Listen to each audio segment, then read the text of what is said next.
여러분, 우리 초등학교, 우리 교회 학교 어린이 여러분들, 어린이 매일 성경 잘하고 있죠?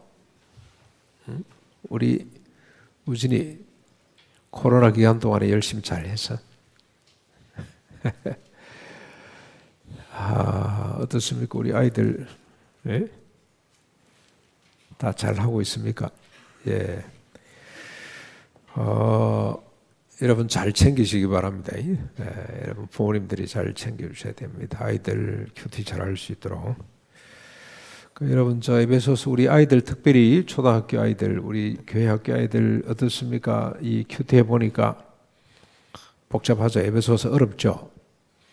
그래서 오늘 설명을 제가 쉽게 좀 해드리겠습니다. 뭘 바울이 뭘 썼는지 또 바울의 기도는 어떤지. 성도님들도 마찬가지입니다. 바울의 기도가 참 많이 나오죠. 내가 듣던 날부터 너희를 위해서 지금까지 계속 기도한다. 너희도 기도하거라. 기도에 대한 말씀이 많이 나오잖아요. 그런데 바울이 행한 기도를 보면 지금 우리가 하고 있는 기도하고 좀 많이 다르다는 생각이 들죠. 많이 다릅니다. 네. 왜 다를까? 뭐가 다른가? 그걸 여러분 자세히 좀 살펴봐야 되겠습니다. 이 바울의 기도를 보면 우선 자신을 위한 기도 그리고 기도 요청이 많지 않아요. 기껏 너희를 볼 수 있도록 기도해달라. 또 아니면은 담대히 복음을 전할 수 있도록 기도해달라. 그 정도입니다. 그의 삶이나 사역을 보면 수많은 기도가 있을 법한데 옥에서 나오게 해달라. 내 간질병, 내 안질, 이거 고치게 해달라고 기도해달라. 내가 수입을 제대로 갖게 해달라.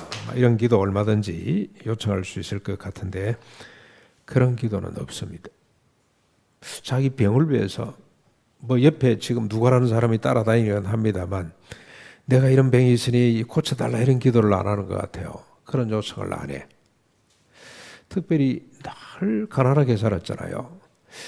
야, 헌금 좀 많이 거둬지도록 나한테 물질적으로 뭐가 좀 많이 채워지도록 기도해달라 이런 것도 잘 안 하는 것 같고 기도가 좀 이상하다는 생각이 들죠. 대신에 어떤 기도가 많습니까?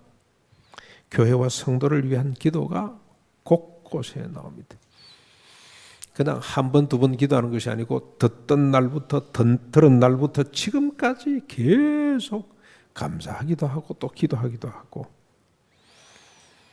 근데 그 기도 내용이 잘 나와 있습니다. 1장에 보면 잘 나와 있죠.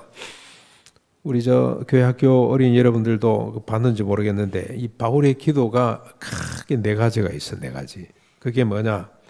지혜와 계시의 영을 주시고 마음의 눈을 열어주셔가지고 하나님이 어떤 분인지 알게 해주십시오. 첫째. 둘째는 하나님이 우리를 부르신 소원이 뭔지를 알게 해주십시오. 하나님이 우리를 성도로 불러주셨잖아요. 자기 자녀로 불러주셨잖아요. 그 소원이 무엇인지를 알게 해주십시오. 세 번째는 하나님이 우리를 기업으로 하나님 백성으로 하나님의 종으로 삼으신 하나님의 손으로 삼으신 영광의 풍성이 무엇인지를 깨닫게 해주십시오. 또 있어요. 네 번째는 뭡니까? 우리 안에 지금 역사하시는 하나님, 성령 하나님입니다. 강력한 능력이 무엇인지를 깨닫게 해주십시오. 이 강력하다는 말이 다이너마이트, 이 말에서 다이너마이트라는 말이 나왔어요. 다이너마이트처럼 강렬한 능력이 무엇인지 깨닫도록 해 주십시오. 그렇게 늘 기도. 에베소 교회 성도들을 생각할 때마다 이 기도했어요. 이 기도. 하나님 뭘 기도했다고요? 하나님이 어떤 분인지, 하나님이 우리를 부르신 소원, 하나님의 소원이 무엇인지, 우리를 하나님의 기업으로 삼으신 영광의 풍성이 무엇인지, 우리 안에 역사하는 성령 하나님의 강력한 능력이 무엇인지를 눈을 열어서 깨닫게 해주십시오. 그렇게 기도했습니다. 우리 기도는 어떤가요? 우리 기도? 우리 기도는 기껏해야 하나님 이거 주세요, 저거 주세요. 내 소원 들고 가서 하나님 앞에 도와주세요. 그거죠. 여러분 혹시 명절 때 오다가 고향 갔다 오다가 절간에 들러보신 분들 있어요? 우리 한국의 사찰 5개가 유네스코 문화에 등재됐습니다. 세계유산, 문화유산에 등재된 절들이 있어. 그런데 한국의 절들에 가보면 정말 아름답습니다. 자연에 아주 맞게 자연에 배치된, 자연을 거역하지 않고. 일본에 제가 가봤거든요. 일본 절들은요 너무 반듯하게 딱딱딱딱 거기다 자연을 끼워 넣었어요. 중국은 가보지는 않았습니다만 중국 갔다 온 사람 이야기를 들어보니까 자연을 완전히 무시하고 인위적으로 꽉 웅장한 이런 절들인데, 우리 한국의 절들은 보면 산속에 올라가는 길이 이리 꼬불꼬불 나 있고 반드시 극락천 같은 이런 겨울을 하나 건너가지고 산속에 있죠. 들어가면요 일처럼 질서정연하게 자연 속에 있습니다만 그 구조가 아주 어떤 원칙에 입각되어 있어요. 딱 들어가면 맨 먼저 뭐가 나옵니까? 절간에 가면 무슨 문을 만나죠? 일주문. 기둥 2개로 일자로 섰다고 해서 일주문이에요. 일주문을 만납니다. 기가 찹니다. 그 육중한 것이 어떻게 기둥 2개로 버텨지는지, 그것도 200년, 300년, 500년 버티고 있잖아요. 딱 들어가면 그 다음에 뭐가 나옵니까? 절마다 조금은 달라요. 부자 절들은 엄청나게 건물이 많습니다만 그 다음에 만나는 것이 뭐냐면 사천대왕문을 만나요. 이런 거 있죠. 큰 행님처럼 이래가지고 동서남북 귀신들을 다 불러가 이래가지고 그게 경호실이라. 그 문을 딱 들어가면 그 다음에 뭐가 나옵니까? 여러분 믿음이 좋아가지고 절간을 잘 안 가보신 것 같은데 앞으로 절간에 가면 이걸 여러분 잘 관찰하고, 그 다음에 딱 만나는 문이 뭔데 그 문이 있기도 하고 없기도 해요. 불이문이라고 있어. 불이문. 우리가 서로 다르지 않다, 하나다. 분리 아니 두 있자. 그 우리가 서로 따로 떨어 있지 않자, 우리가 하나다. 이런 의미를 담고 있는 불이문을 만나는데 이게 없는 절도 많아요. 딱 그 맞추고 안으로 들어가면 그 다음 만나는 게 뭡니까? 범종각이라는 게 있지. 범종 달아놓은 거. 큰 절은 그게 있습니다만 작은 절은 그게 없어요. 범종각이 있고 그 앞에 딱 보면 마당에 뭐가 있습니까? 석등과 석탑이 있고 그 앞에 전면에 뭐가 있냐? 대웅전이 있어요. 우리가 지피지기면 백전백성이라 이 좀 알아야 된다고요. 불교를. 대웅전인데 그 대웅전은 뭐 하는 곳이냐면 석가 부처를 모시고 있는 곳이에요. 옆에 반드시 2개가 있습니다. 간음전이 있고 그 다음에 또 뭐죠? 명부전이라는 게 있어. 이 간음전은 뭐냐? 간샘 보살을 모시는, 부처 밑에 보살이거든. 보살을 모시는 곳이고, 이 명부전은 무슨 왕? 이 생명을 주관하는 보살, 지장왕, 지장보살을 모시고 있는 거예요. 지장보살. 근데 여러분 처음에 우리 같은 사람이 가서 뭐 빌라 그러면 뭐 가서 뭐 빼법을 드리고 뭐 빈다 그러면 올라와서 대웅전부터 찾는데 대웅전 가면 안 돼요. 과거에 급제하고 싶다, 고시에 합격하고 싶다 그러면 어디로 가야 됩니까? 간음전으로 가서 거의 빌어야 돼. 인생의 잡다한 문제, 모든 문제를 좀 풀어보고 싶다 그러면 간음전에 가서 빌어야 되지. 대웅전에 가서 빌면 리젝당해, 리젝. 번지수가 잘못됐다. 요거 하는 거 아니다. 간음전으로 가거라. 명부전에 가서는 뭘 비는지 아세요? 극락왕생을 빌어. 우리 아버지 극락 갈 수 있도록, 우리 어머니 극락 갈 수 있도록 해주세요 하고 비는 데는 명부전. 저 관음전에 가가지고 우리 어머니 극락 가기 위해서 빌어봐야 소용없어요. 거기는 뭘 빌어야 된다고요? 고시 패스하게 해주십시오. 서울대 합격하게 해주십시오. 그래서 절마다요 고시 패스가 잘 되는 간음전이 있고 서울대 잘 보내는 간음전이 있고 다 달라요.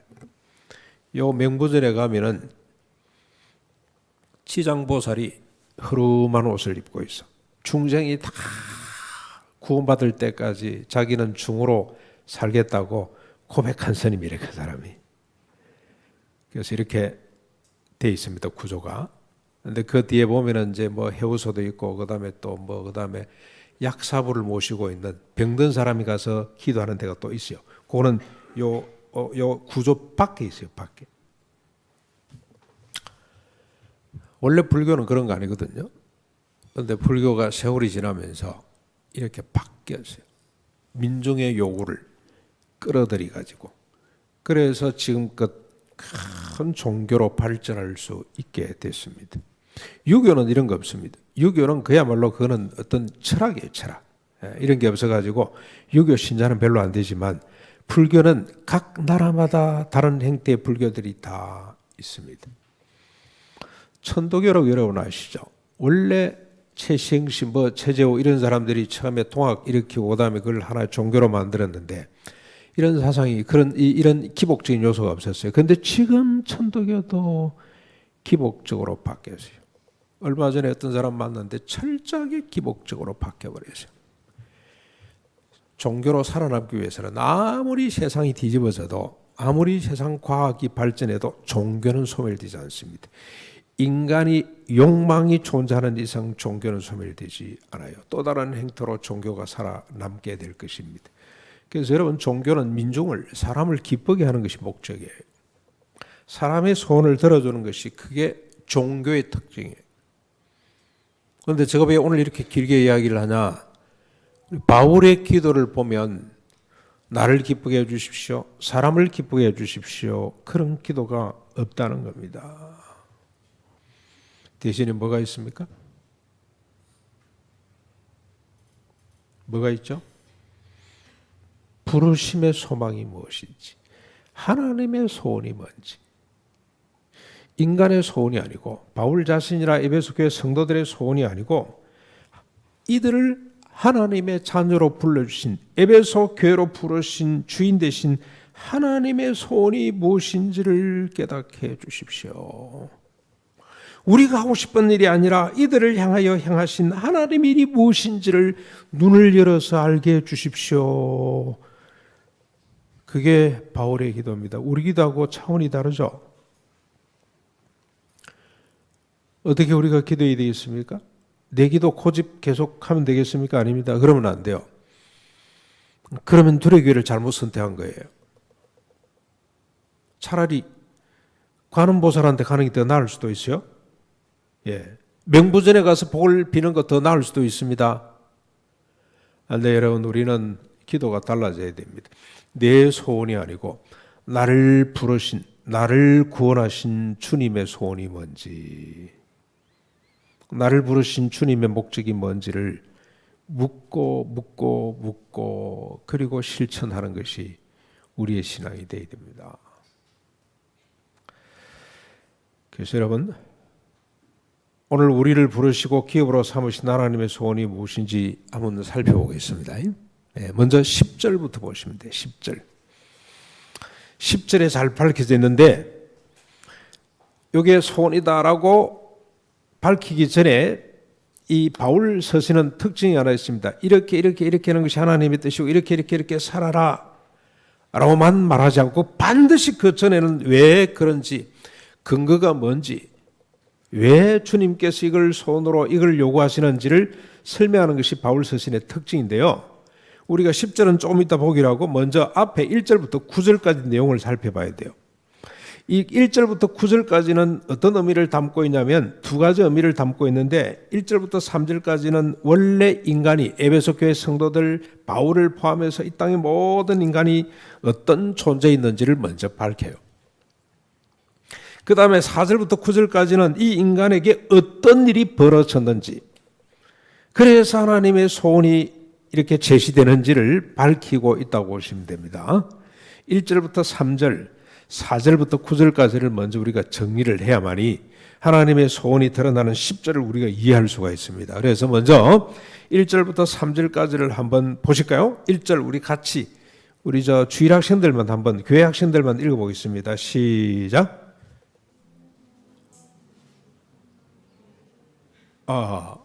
조금 크게. 1절 다시 한번 더 힘내가지고 시작. 그는 허물과 죄로 죽었던 너희를 살리셨도다. 원래 원문에 보면은 그는 살렸다는 말이 없어요. 왜 이렇게 번역을 했냐? 너희를, 이 목적이지, 목적. 그래서 아마 이렇게 번역을 한 것 같은데, 이렇게 되어 있습니다. 허물과 죄로 죽었던 너희를, 그렇게 보십니다. 너희는 원래 허물과 죄로 죽었던 자들이야, 그런 말입니다. 허물과 죄가 뭡니까? 허물은 미끄러졌다. 죄는 여러분 잘 아시는 것처럼 관역에서부터 벗어났다는 것이죠. 목표로부터 벗어나 미끄러진 상태가 죄와 허물입니다. 그런데 여러분, 목표와 관역이 뭐겠습니까? 목표? 원래 하나님이 아담을 창조할 때 그 목표가 뭐였습니까? 하나님을 경외하고 하나님을 바라고 하나님께서 창조하신 모든 우주 만물을 하나님의 명령으로 주관하고 관리하고 감독하고 경작하는 것이 그게 원래 목적이죠. 그렇죠? 그런데 거기에서 미끄러져 버렸단 말이죠. 그 관역을, 그 목표를, 하나님의 뜻을 벗어난 상태가 허물과 죄로 죽었다는 표현입니다. 살렸다는 말을 보세요. 여기 죽었다. 그러면 죽었다는 게 뭔지 여러분들 2절 가서 또 한번 보시면 좀 더 자세하게 밝히고 있습니다. 2절 넘어갑니다. 그때 너희는 그 가운데서 행하여 이 세상 풍조를 따르고 공중의 권세 잡은 자를 따랐으니 곧 지금 불순종의 아들들 가운데서 역사하는 영이라. 에베소 교회 성도들과 모든 인간들, 바울을 포함해서 모든 인간들이 어떻게 됩니까? 허물과 죄로 죽었을 때, 그때가 언제입니까? 하나님의 목적으로부터 미끄러졌을 때죠. 미끄러졌을 때 세상 풍조와 공중의 권세 잡은 자들을 따랐을 뿐이에요. 이 세상 풍조라는 말이 참 재밌는 말인데, 세상에서 영원히 갈 것 같은 것. 세상 풍조가 뭐냐? 지상이 영원할 것처럼 느껴지는 것. 지상에서 최고의 진리라고 생각이 되는 것. 그래서 절대로 소멸되지 않고 영원히 보존될 것이라고 생각하는 그게 세상 풍조라. 그런 뜻입니다. 거부할 수 없는 힘과 매력을 가지고 있는 어떤 힘, 그 매력, 이런 것들이 세상 풍조예요. 그런데 여러분, 공중 권세 잡은 자는 뭡니까? 곧 사탄입니다. 불순종 아들들 가운데 실제 주인인 사탄 마귀에게 사로잡혀서 우리가 세상의 풍조에 휩쓸려 사는 삶을 살았던 것이, 그게 죄와 허물로 죽었다는 뜻입니다. 여러분, 인간은 주체적인 존재가 결코 아닙니다. 주체인 것처럼 보일 뿐이지 실상은 어떻습니까? 인간은 공중 권세 잡은 자들에게 예속된 존재라는 사실을 우리가 잊어서는 안 됩니다. 이거 잊으면 안 돼. 세상 사람들은 도무지 이건 수용을 못하죠. 그러나 우리 성경 역사는 이 사실을 밝히고 있습니다.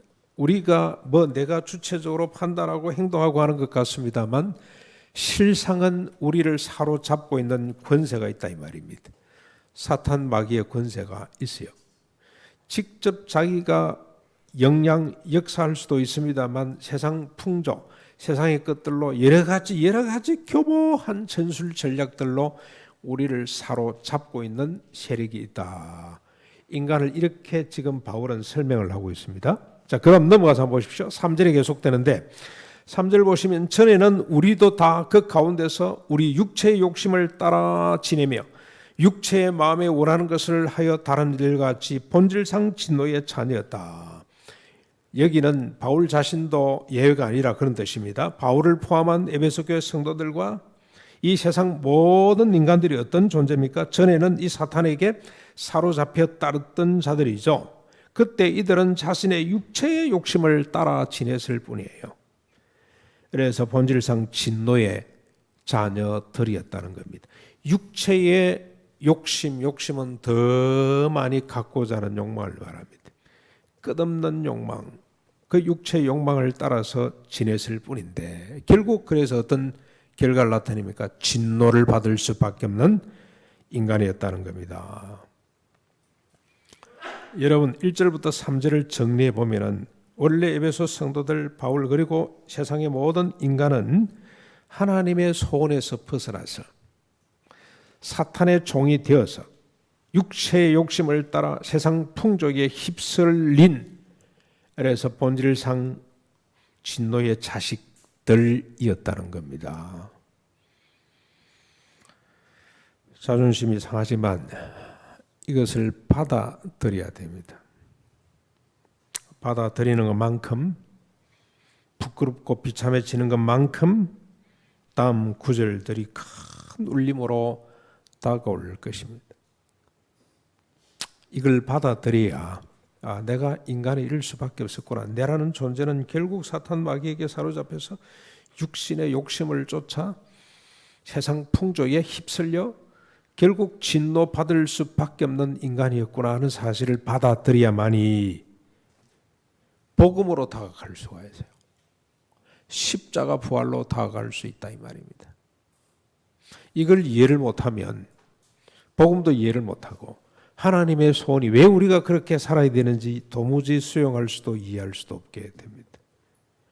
먼저 이것부터 인정하라 이 말입니다. 받아들이라. 인간이라는 것은 이럴 수밖에 없다. 아무리 도덕적으로 윤리적으로 보여도 이럴 수밖에 없어요. 그러니까 여러분 종교가 우리에게 증언하고 있습니다. 세상의 종교, 세상의 절간이 그리고 우리에게 증언을 하고 있어요. 그래서 진짜 불교 신자들은 대웅전 별로 인기 없어요. 그런 한 번씩 뭐 이래 유명한 이 스님들이 이 법문을 할 때 그때 확 모이기 위해서 필요한 것이지. 사람들이 진짜 어디로 가느냐? 간암전으로 가고 맹부전으로 가요. 아니면 약사전으로 가든지. 여의도 순복음교에서 만들어 놓은 오살리 기도원도 가보니까 똑같아요. 이런 신앙의 상태를 떠나서 하나님께서 원하시는 바, 하나님의 손으로 우리가 달려가기 위해서는 먼저 인간의 실존, 내가 어떤 존재였는가를 알지 않으면 불가능해집니다. 일단 1절부터 3절까지를 정리하고 이제 우리 4절부터 9절까지 이런 인간에게 어떤 일이 벌어지는지를 한번 보십시다. 4절, 5절, 6절입니다. 긍휼이 풍성하신 하나님이 우리를 사랑하신 그 큰 사랑을 인하여 허물로 죽은 우리를 그리스도와 함께 살리셨고 너희를 은혜로 구원을 받으니라. 너희는 은혜로 구원을 받았다. 가로를 하나 이어놨습니다. 이건 넘는 건데 다시 이제 어떤 사물에 보니까 있으니까 이렇게 이어놨다는 겁니다. 없어도 괜찮아요. 6절 또 함께 일으키사 그리스도 예수 안에서 함께 하늘에 앉히시니 1절부터 3절 상태였던 바울과 에베소 성도들 그리고 인간들을 하나님이 어떻게 하십니까? 사랑하신 겁니다. 하나님의 인간들에게 큰 하나님의 사랑이 나타났습니다. 그 사랑이 뭡니까? 죽은 인간을 그리스도와 함께 살리는 것입니다. 살릴 뿐만 아니라 예수 안에서 함께 하늘에 앉히시는 겁니다. 이게 하나님의 사랑이에요. 살렸다는 것은 뭡니까? 육체적으로 살리고 앉히는 것은 종말에 나타날 일입니다. 그러나 여기서 살리고 앉혔다는 것은 영적이죠. 영혼을 주님께서 다시 살리시고 하늘 권세에 우리를 앉혀주신 게 이게 구원이라는 거, 구원. 하나님이 하신 일이에요. 동기는 뭡니까? 사랑하기 때문에. 하나님께서 죽은 상태로 진노의 자식으로 멸망당하지 않도록 하나님이 우리를 건져내시는 거죠. 육체의 소욕을 쫓아 세상 풍조에 휘말려서 살지 않도록 하나님께서 우리를 다시 살려내시고 하늘 권세 보좌에 같이 앉혀주신 겁니다. 7절에 보면은 이는 그리스도 예수 안에서 우리에게 자비하심으로써 그 은혜의 지극히 풍성함을 오는 여러 세대에 나타내려 하심이라. 하나님이 4절부터 6절 이렇게 하시면 그의 자비로우신 은혜의 지극히 풍성함 때문인데, 그리고 이 은혜의 풍성함이 오고 오는 세대에 계속해서 전달될 수 있도록 나타날 수 있도록 하신다는 거죠. 그만큼 확실하고 완벽하게 행하신다는 의지를 담고 있는 말씀입니다. 자, 근데 여러분 이렇게 하나님이 하시는데 인간에게 무슨 요구되는 게 하나 있죠. 조건이 하나 있습니다. 하나님이 이렇게 하시는데 한 가지 조건이 충족돼야 돼요. 그게 뭐냐? 8절 9절입니다. 정리가 됩니까? 하나님이 이렇게 우리를 다시 살려내시는 것? 원래 죽었다는 뜻은 뭡니까? 우리 육신의 사탄에게 사로잡혀서 세상 풍조에 휩쓸려 육신의 소욕대로 따라가서 결국 진멸당할 수밖에 없는 인간을 하나님이 다시 살려내시는 거죠. 그래서 하늘 보좌에 앉혀주시는 건데 이게 하나님의 사랑인데 하나님이 무엇 때문에 살려내시냐? 하나님의 오고는 은혜가 오고는 세대까지 전파되도록 하기 위해서 우리를 살려내시는데, 이렇게 살려내시는 데는 딱 한 가지 조건, 이 조건이 충족되어야 됩니다. 그게 8절 9절이죠. 우리 같이 한 목소리 읽어보실까요? 시작. 너희는 그 은혜를 위하여 믿음으로 말미암아 구원을 받았으니 이것은 너희에게서 난 것이 아니요 하나님의 선물이라. 행위에서 난 것이 아니니 이는 누구든지 자랑하지 못하게 함이라. 하나님이 이 크고 온전한 은혜는 인간의 믿음으로 작동이 되는 겁니다. 인간에게 필요한 것은 하나님의 크신 은혜를 받아들이는 믿음. 주님이 그렇게 하시는 것을 제가 믿겠습니다. 저를 살려주시는 은혜를 내가 받아들이겠습니다 하는 믿음으로 우리가 이 하나님의 은혜를 누리게 되는데, 그런데 여러분 오늘 본문에 보면은 그 믿음조차도 누가 주시는 선물입니까? 하나님이 주시는 선물이라. 그것조차도 우리는 자랑할 것이 없어. 하나님이 그 선물을 주시고 믿음의 선물을 주시고 믿음으로 말미암아 우리가 살림을 받게 되는, 죽었던 상태에서 다시 살림을 받게 된다고 밝히고 있습니다.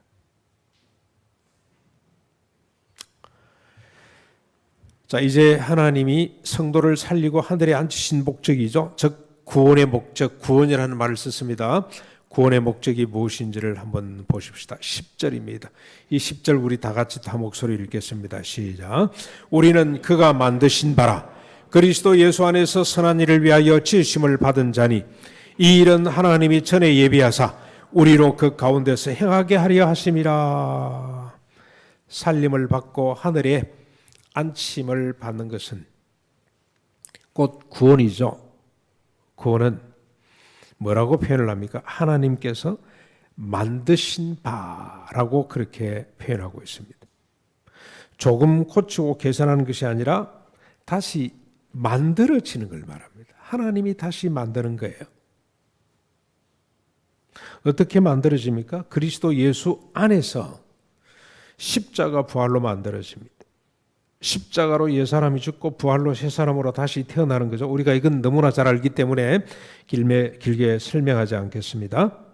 그런데 무엇을 위해서 우리가 다시 태어나게 됩니까? 만들어집니까? 구원을 받게 됩니까? 무슨 일을 위해서? 뭘 위해서? 주님이 우리를 구원하신 목적이 뭐죠? 우리를 새로 살리시는 목적이 뭡니까? 선한 일입니다. 선한 일.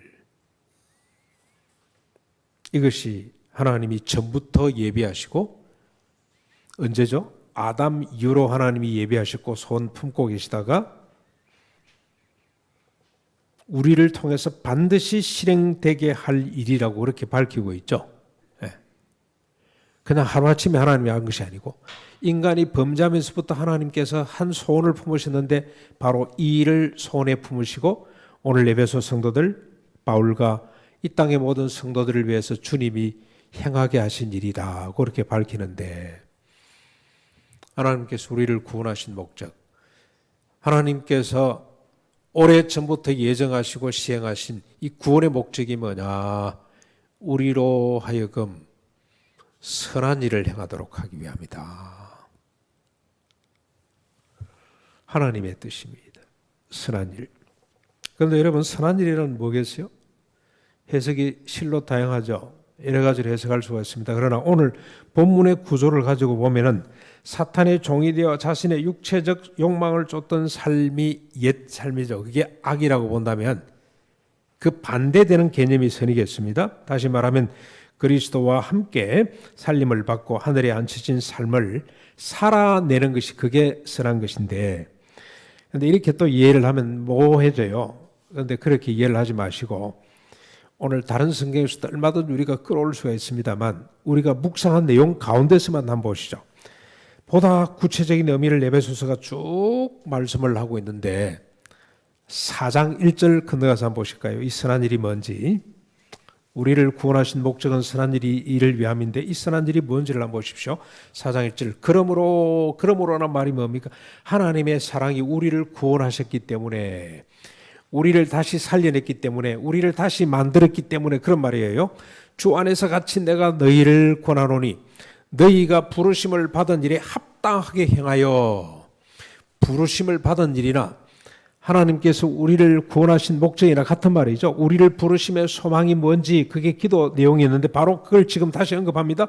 너희가 부르심을 받은 일에 합당하게 행하여 모든 겸손과 온유로 하고 오래 참음으로 사랑 가운데서 서로 용납하고 평안에 매는 줄로 성령이 하나 되게 하신 것을 힘써 지키라. 이게 선한 일이에요. 모든 겸손, 온유, 오래 참음, 사랑 가운데서 용납함, 평안에 매는 줄로 성령이 하나 되게 하심을 힘써 지키는 것. 그 다음에 4장 7절로 넘어가서 여러분 4장 13절까지 제가 두 절만 인용을 하겠습니다. 4장 7절 우리 각 사람에게 그리스도의 선물의 분량대로 은혜를 주셨나니 어떤 선물을 주셨습니까? 어떤 사람은 사도로, 어떤 사람은 선지자로, 목사로, 교사로, 어떤 사람은 복음 전하는 자로 각양각색의 은사를 주셨는데 13절 우리가 다 하나님의 아들을 믿는 것과 아는 일에 하나가 되어 온전한 사람을 이루어 그리스도의 장성한 분량에 충만한 데까지 이르리라. 하나님의 선한 일이 뭐냐? 우리를 교회로 불러 각각 은사를 주시고 이 은사를 잘 활용해서 어떤 사람이 되는 겁니까? 하나님의 아들을 믿는 것과 아는 일에 하나가 되어 온전한 사람을 이루어 그리스도의 장성한 분량에까지 자라도록 해가는 것, 이 일에 힘쓰는 것, 서로 하나됨을 계속해서 이루어가는 이게 선한 일이. 4장 25절부터 또 한번 나옵니다. 또 그런즉 무슨 말입니까? 예수 안에서 선한 일을 위하여 지으심을 받았으니 옛사람을 벗어버리고 새사람을 입어야 되니 그런 말입니다. 여기에 옛사람과 새사람이 이제 등장을 했습니다. 자, 그런즉 거짓을 버리고 각각 그 이웃과 더불어 참된 것을 말하라. 이는 우리가 서로 지체가 됨이라. 분을 내어도 죄를 짓지 말며 해가 지도록 분을 품지 말거라. 28절 넘어갑니다. 도적질하는 자는 다시 도둑질하지 말고 돌이켜 가난한 자에게 구제할 수 있도록 자기 손으로 수고하여 선한 일을 하라. 29절 물어 들어온 말을 너희 입 밖에도 내지 말고 오직 덕을 세우는 데 소용되는 말을 들어 선한 말을 하여 듣는 자들에게 은혜를 끼치게 하라. 31절입니다. 너희는 모든 악독과 노함과 분냄과 떠드는 것과 비방하는 것을 모든 악의와 함께 버리고 32절 서로 친절하게 하며 불쌍히 여기며 서로 용서하기를 하나님이 그리스도 안에서 너희를 용서함같이 하라. 이것이 선한 일들이에요. 우리가 이렇게 살도록 하나님이 우리를 구원해 주셨다는 겁니다.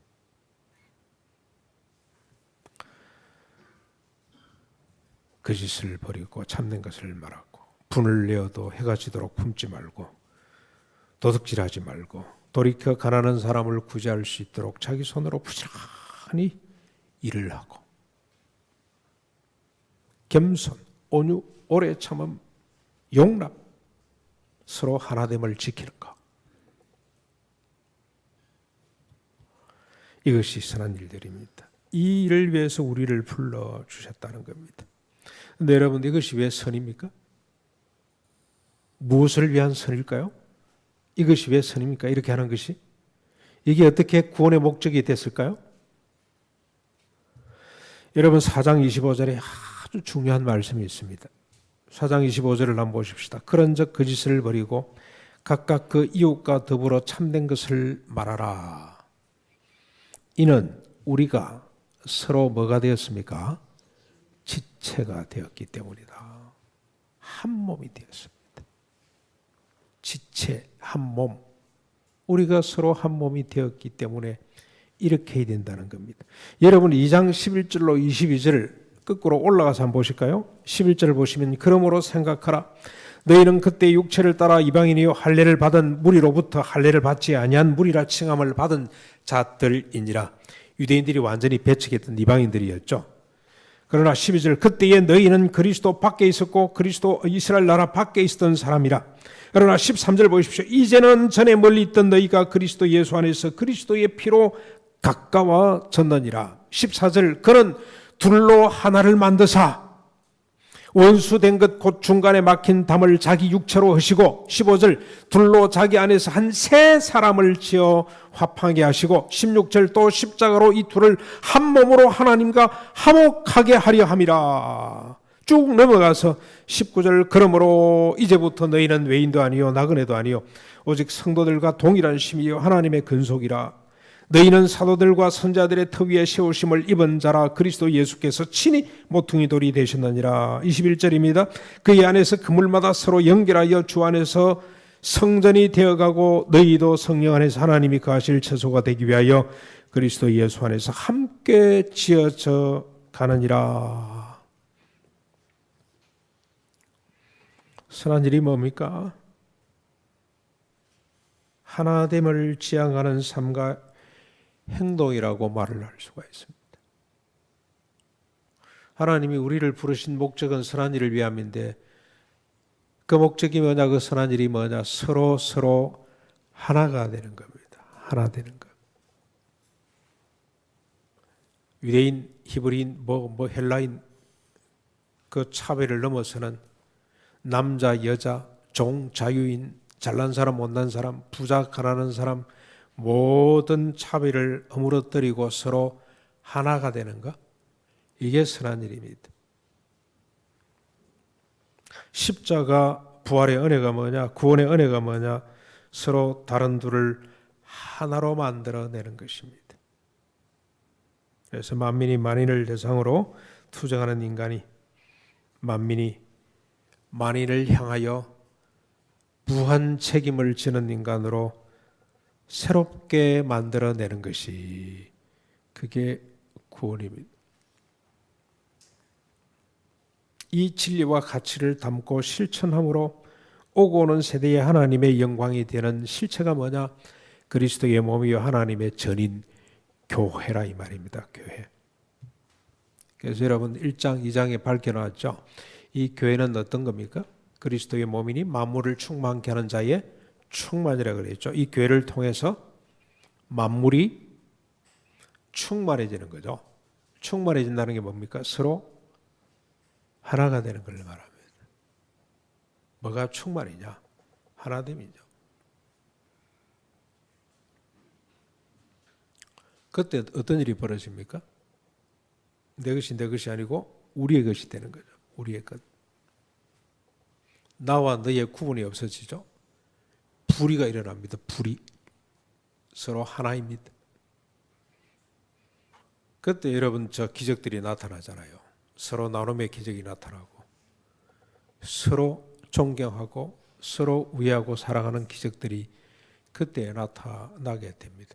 이 하나됨의 구체적인 의미를 우리가 다음에 또 한번 살펴보겠습니다만 하나됨입니다. 하나됨. 나와 너와의 관계가 구분이 허물어지는 것. 그래서 우리가 진정으로 하나가 되는 것. 상대의 약점을 내가 가진 것으로 채우는 것. 부부가 하나 되는 거잖아요. 그렇죠? 결혼을 통해서 하나 되는 거죠. 하나됨의 의미가 뭡니까? 부부가 서로 하나 됐다는 것은 부족한 부분을 채우는 것이 하나됨의 비밀이에요. 다른 거 아니에요. 자꾸 우리는 욕심으로 결혼을 합니다. 내 거를 더 끌어모으려고 하는 그 욕심 때문에 그거 아닙니다. 부부가 서로 하나 된다는 것은 상대의 부족한 것을 내가 가진 것으로 채워서 온전케 만들어가는 것. 그래서 너와 나의 구분이 없어지는 것, 꽃같이 되는 것. 그러면서도 철저하게 상대의 존재를 인정해 주는 것, 그게 하나됨이라고 할 수 있습니다. 그 부분은 우리가 다음 주에 한번 살펴보도록 하겠습니다. 사랑하는 성도 여러분, 십자가 부활로 우리를 성도로 부르시고 하나님의 기업으로 삼으신 구원을 믿습니까? 그렇다면 바울의 거면처럼 사탄에 사로잡혀 육체 욕망을 따르는 옛사람을 벗어버려야 됩니다. 하나님이 전에 소원하시고 이루신 선한 일을 위하는 새 사람을 단정히 입어야 됩니다. 우리가 서로 하나임을 믿고 힘써 실천해 가야 합니다. 그래서 하나님의 지극히 풍성한 은혜를 오고 오는 세대에 나타내십시다. 이것이 바울이 기도했던 바로 그 내용이고 오늘 우리가 바울을 이어서 기도해야 될 내용 바로 그 자체입니다. 그래서 우리 교회가 불교와는 다르다는 것, 절간하고는 완전히 다르다는 사실을 온 세상, 오고 오는 세상에 밝혀 드러낼 수 있는 우리 두레게 성도가 됐으면 좋겠습니다.